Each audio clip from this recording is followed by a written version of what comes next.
사랑하는 우리 반포의 성도 여러분, 오늘 이 새벽에는 고린도후서 6장을 통해 그리스도인의 정체성에 대해 함께 묵상하고자 합니다. 그런데 정체성이란 무엇일까요?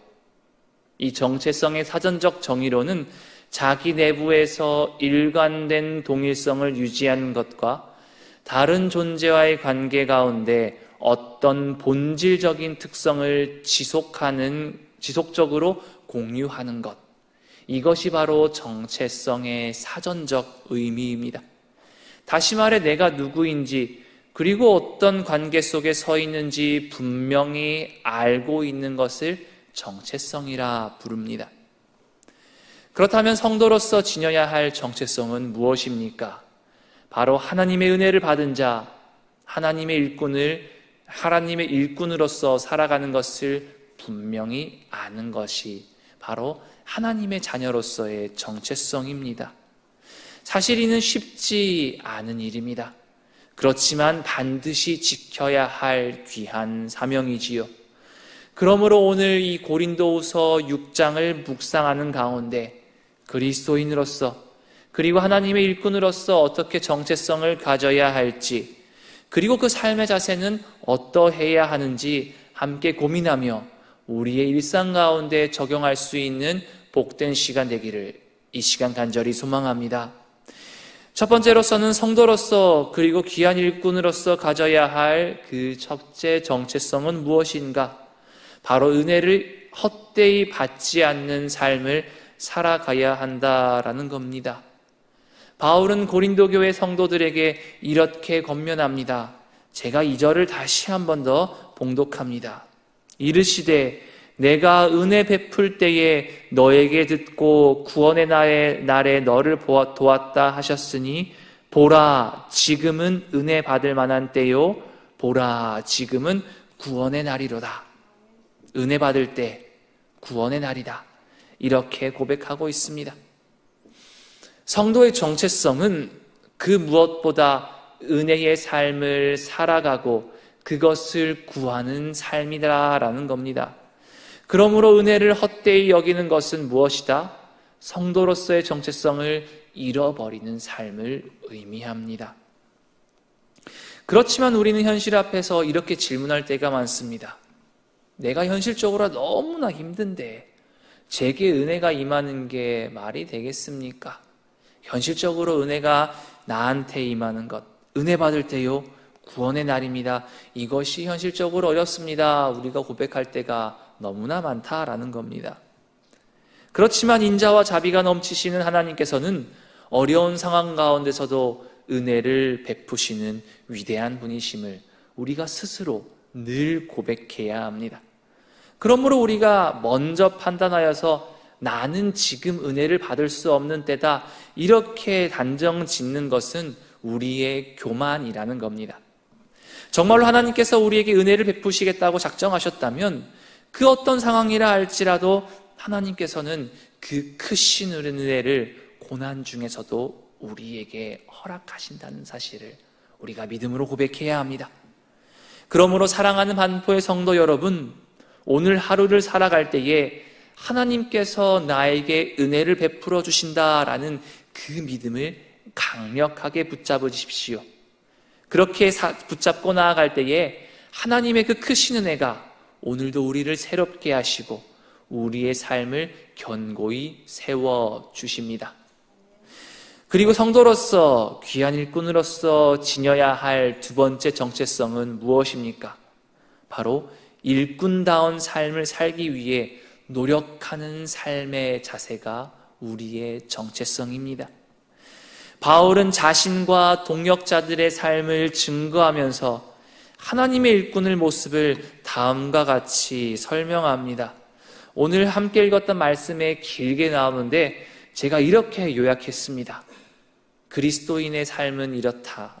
많은 환난과 궁핍, 고난과 매맞음, 갇힘과 수고와 자지 못함과 먹지 못함 속에서도 그들은 깨끗함과 지식과 오래 참음과 자비와 성령과 거짓 없는 사랑으로 살아가는 삶을 살아가는 자들, 바로 그리스도인이다. 오늘 말씀을 조금 요약했을 때 제가 이렇게 표현을 했던 겁니다. 그리고 바울은 일꾼으로 살아가는 삶이 어떤 의미를 주는가 역설적으로 이렇게 표현합니다. 속이는 자 같으나 참되고, 무명한 자 같으나 유명한 자요, 죽은 자 같으나 살아있고, 근심하는 자 같으나 항상 기뻐하고, 가난한 자 같으나 많은 사람을 부요하게 하고, 아무것도 없는 자 같으나 모든 것을 가진 자. 사실은 남들이 보기에는 아주 불편하고 어려운 삶이지만 이렇게 불편을 감수하고 하나님의 뜻에 따라 살아가는 삶이야말로 바로 결단하는 삶, 하나님의 일꾼으로서 살아가는 삶의 모습이다, 삶의 정체성이다 라고 정의를 하고 있었던 겁니다. 사랑하는 반포의 성도 여러분, 교회를 다닌다고 해서 하나님의 일꾼이 되는 것은 아닙니다. 우리의 삶의 모습이 곧 하나님의 영광을 드러내기도 하고 반대로 하나님께 먹칠을 하기도 합니다. 그러므로 우리는 하나님의 말씀을 듣고 그냥 귀로 흘려보내는 삶이 아니라 결단하는 삶을 살아야 한다라는 거지요. 하나님의 일꾼다운 모습은 나의 생각과 논리와 계산으로 나오는 것이 아니라 우리의 그 강력한 믿음의 결단 가운데 나온다는 사실을 기억하며 오늘 하루의 모든 순간 하나님께 나의 생각을 내려놓고 결단할 수 있는 우리 모두가 되시기를 이 시간 간절히 소망합니다.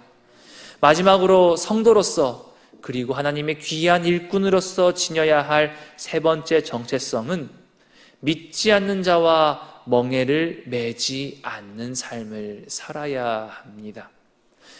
바울은 믿는 자들에게 이 불신자와 함께 멍에를 매지 말라 강력하게 권면하고 있습니다. 그렇다고 해서 이 바울의 권면은 믿지 않는 자들과 관계를 맺지 말라, 사회적으로 단절 지어라 이런 의미는 아닙니다. 우리는 사회의 구성원으로서 당연히 믿지 않는 자들과도 관계를 맺어야 하겠지요. 그러나 여기서 바울이 말하는 것은 믿지 않는 자들과의 단절이 아니라 구별이라는 겁니다. 차별이 아닌 구별. 즉 빛과 어둠이 함께 할 수 없듯이 물과 기름이 섞이지 않는 것처럼, 그리고 하나님의 성전과 우상이 함께 할 수 없듯이 성도는 세상 가운데 살아가지만 세상에 동화되지 않는 삶을 살아야 한다. 그 어둠 속에서도 바로 서야 한다라는 것을 우리에게 들려주고 있었던 겁니다. 물론 우리는 세상 가운데 살아갈 때에 세상과 동화될 것을, 그들의 정체성에 물들 것을 끊임없이 유혹받으며 살아갑니다. 그렇지만 작은 빛 하나가 어둠을 몰아내는 것처럼 우리 그리스도인들은 빛의 자녀로서 세상과 구별되고 세상을 둘러싸고 있는 그 어둠 가운데서도 하나님의 말씀의 빛을 온전히 드러낼 수 있는 삶을 살아야 함을 오늘 말씀을 통해 깨닫습니다. 이것이 바로 성도로서의 정체성이 드러나는 삶의 모습입니다. 사랑하는 반포의 성도 여러분, 오늘 우리는 고린도후서 6장을 통해 성도로서 또 하나님의 일꾼으로서 지녀야 할 정체성이 무엇인가 살펴보았습니다. 첫째로는 은혜를 헛되이 받지 않는 그런 귀한 삶을 살아야 합니다. 그리고 그런 은혜를 기억하며 하나님의 일꾼으로서 노력하는 삶을 살아야 하지요. 그리고 세상 가운데 살아가면서 세상 사람들과 섞이지 아니하고 하나님의 자녀로서 올바로 살아가는 삶, 이것이 바로 성도로서 하나님의 일꾼으로서의 정체성임을 이 고린도후서 말씀을 통해 발견했습니다. 오늘 하루 이 말씀을 기억하며 우리의 정체성이 흔들리지 않기를 바랍니다. 이 말씀을 붙잡고 나아갈 때에 하나님 앞에 견고히 세워져서 하나님의 은혜를 헛되이 하지 아니하고 일꾼다운 삶을 결단하며 세상 속에서 구별된 빛으로서 살아갈 수 있는 복된 우리의 삶이 될 수 있기를 이 시간 간절히 소망합니다.